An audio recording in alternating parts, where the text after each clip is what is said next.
Threat দিচ্ছেন, বদনাম করছেন, যত রকম ভাবে হেয় করার চেষ্টা করছেন, কিন্তু তাদের ভবিষ্যৎ কি হবে এটা ঠিক করছেন না, যে দায়িত্বটা ওনার আছে।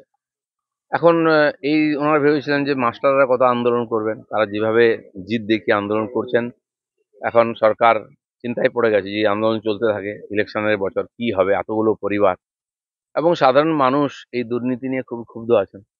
তো সেই জন্য তাদেরকে হেয় করা, ছোট করে দেখানো, এই করে নিজের দায়িত্ব থেকে পালাতে পারেন না। এই সমস্ত সমস্যাটা তৈরি হচ্ছে ওনাদের পার্টির লোকেদের জন্য। এটা ওনাকে ভাবতে হবে।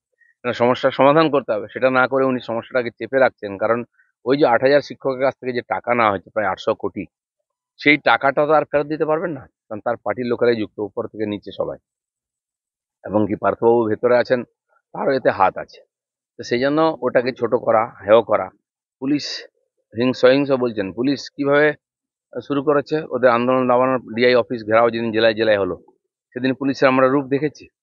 শিক্ষকদের ওটা পাও না, লাথি, গালাগালি, লাঠিপেটা, পুলিশ তো শুরু করেছে। তো স্বাভাবিক, যাদের জীবন আজকে বিপন্ন, মরা বাঁচার প্রশ্ন, তারা তো সবকিছু করতে রাজি হবে। তাদেরকে উস্কাচ্ছেন কেন, প্রভোগ করছেন কেন? এ সম্পূর্ণ দায়িত্ব সরকার এবং পুলিশের। এই মমতা বন্দ্যোপাধ্যায় তো একটা সময় বিধানসভাতে ভাঙতে চালিয়েছিলেন। তা তার এবং অভিষেকের কি একথা বলা আদৌ মানায় যে শান্তিপূর্ণ আন্দোলন করুন, লক্ষণ রেখা মেনে চলুন? মমতা ব্যানার্জির বিভিন্ন আন্দোলনের ছবি আমরা দেখেছি। আন্দোলনকে কত নিচে নিয়ে যাওয়া যায়, ব্যক্তিগত স্তরে নিয়ে যাওয়া যায়, সেটাও আমরা দেখেছি। আর আন্দোলন করে দেশের সম্পত্তি কি করে নষ্ট করা যায়, সেটাও দেখেছি। এবং ওই বিধানসভার যে ভাঙাভাঙি করেছেন তার জন্য 14 লক্ষ টাকা জরিমানাও দিয়েছেন, এটাও আমরা জানি।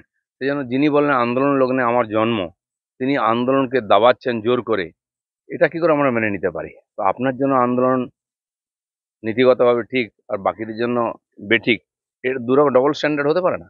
আচ্ছা, এখানে বলা হচ্ছে যে এই যে আন্দোলনটা চলছে শিক্ষকদের, এটাতে বহিরাগতরা ঢুকে আছে, এটা মমতা বন্দ্যোপাধ্যায়ের অভিযোগ। না, এ তো যে কোনো নামে একটা জুড়ে দিলেই হলো। মুর্শিদাবাদে গন্ডগোল হয়েছে, বহিরাগতরা চলে এসেছে, বাংলাদেশি লোকেরা।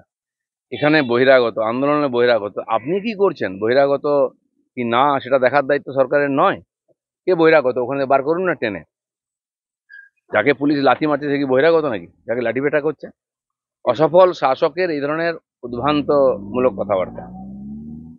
ব্লগার জ্যোতি যেভাবে পশ্চিমবঙ্গের কলকাতা শহর, জেলা, একের পর এক জায়গা ঘুরে বেরিয়েছে, তথ্য সংগ্রহ করেছে এবং পরবর্তীকালে শোনা যাচ্ছে তথ্য পাচারও হয়েছে।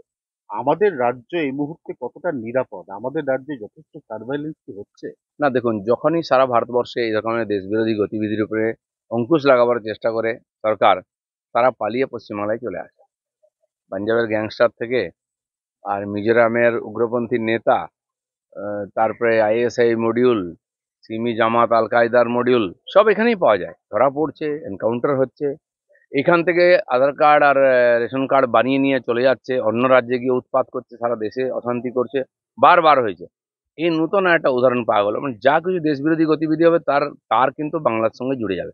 কেন হয়? আমার মনে হয় এখানকার সরকার এই ধরনের দেশবিরোধী শক্তিকে শেল্টার দেয়। এখানে একটা মেসেজ দিয়ে দিচ্ছে, আমরা আছি, এসো। সবাই এখানে চলে আসছে এবং চালিয়ে যাচ্ছে, কিন্তু একসময় ধরাও পড়ছে।